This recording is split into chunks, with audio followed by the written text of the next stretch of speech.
Hey everyone, welcome to Uncomplicate by Freshworks, where we answer one question every day with one expert. Today I have Dave, who is the founder of CIO Pulse. Hey Dave, welcome to Uncomplicate. Hello. Hi, Praveen. Hi, everyone. Yeah. So today, before we get into the topic, we all have seen this CSAT survey that comes with, every IT ticket or every internal ticket that we do.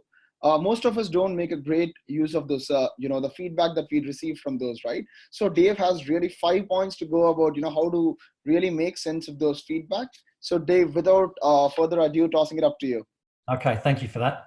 So number one, don't just measure. Don't just use your surveys to calculate a single measure. A measurement's like having a thermometer in your ear. It will tell you whether you're sick or getting better. It doesn't tell you what's wrong with you, okay? So put measurements in place. The best way to make use of them is to have different levels of granularity. So be able to determine what is customer satisfaction with this team or with this department or this group of IT. To be able to measure customer satisfaction with this part of the business or that part of the business, so you can work out where you need to focus attention and where your superstars are. Yeah. Number two, go and Google service recovery paradox. There's a really amazing phenomenon that says when you contact an unhappy customer and do a good job of recovering, they'll be happier afterwards than they were before. So make sure you contact unhappy customers, because every time you get bad feedback from someone, it's a chance to turn them into a fan, okay? You need to acknowledge that they've given you feedback. You can thank them for it.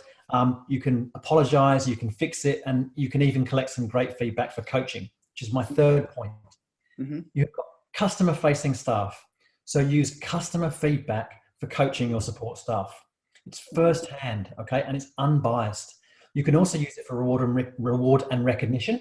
So one of our clients, for example, every time they get great feedback from a customer, they print it out on a card, they put the staff member's name on it, and they put it up on the wall where the IT support team is, and their wall is covered by hundreds of great comments from their customers. Okay. The fourth thing is, don't be afraid of reading the verbatim feedback. So the response that customers give you to the what did we do well, or what did we not do well, or what could we do better, that is the most valuable part of the feedback you're collecting. Periodically, collect it, read it, look for themes. If you want to improve service, you have to look at the themes and identify what it is that your customers love about you and what they don't like so much, okay? That's where the gold is, not in process maturity assessments or consultants coming in. Use your customer feedback to drive your service improvement. And the last thing, and don't forget this, it's really important that your customers know that you're doing something with the feedback. They're giving you free consulting. So regularly communicate with your customers, tell them what you've learned, what you're planning to do as a result, and what you've done, and keep doing that cycle.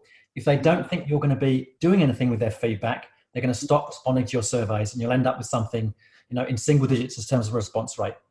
So instead, read it, act on it, communicate. That's my 5 points. Okay. So, I'm going to pick two of my favorite ones, which I think could be applied to not just internal, customers, but also the external ones.